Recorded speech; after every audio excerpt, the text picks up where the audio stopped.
សួរបងប្អូនគ្នាម្ដងនេះនាំមកចូលថ្មីកៅអីថ្មីរបស់ថ្មីបច្ចេកទេសថ្មីមកពីប្រទេសសហរដ្ឋអាមេរិកដែលមានគុណភាពល្អ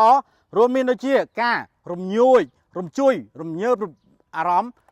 ប៉ះសាច់ដុំវាស់សម្ពាធឈាមអាចធ្វើឲ្យឈាមដឹងពីសម្ពាធឈាមរបស់យើងទី2មានសោភ័ណភាពល្អហើយមាន control LED អូខេជំជើញនេះយើងអាចចុចមកជួយបញ្ជាត្រង់ជើងអូខេនេះ function របស់វាអាចជួយលោកអ្នកបានហើយ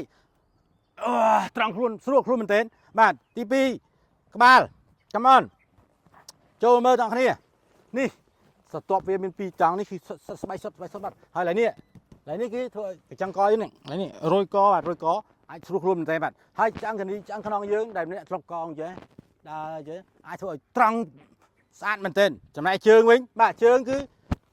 តាំងពីកពួនជើងរហូតដល់ចុងជើងតាំងពីកពួនជើងបាទតាំងពីកពួនជើងរហូតដល់ចុងជើងបាទគឺធ្វើឲ្យមានសាច់ដុំយើងដើរស្រួលមិនមានការអីរមួលកពើមានបញ្ហាអ្វីផ្សេងឡើយបាទហើយខាងនេះក៏មាននេះ second បាទការ control ទី2អាចតម្លើងបន្ថយសម្លេងនេះអូខេអាចបន្ទាបអូខេនេះអានេះបាទអូខេបដូរឲ្យវាចុះឲ្យវាឡើងលើទី2ចុះទី2មកហើយអាចត្រឡប់ទៅក្រោយវិញអញ្ចឹងបាទនេះគឺជាកៅអីថ្មីបាទកុំភ្លេចណាចង់បានព័ត៌មានបន្ថែមច្បាស់ជាងនឹងទៀតសូមកុំភ្លេចខលមកខ្ញុំឬក៏ឆាតចូលក្នុង Facebook ថ្ងៃនេះបានស្អែកមានស្តុកមិនចេះខ្វះទេបាទសូមជឿ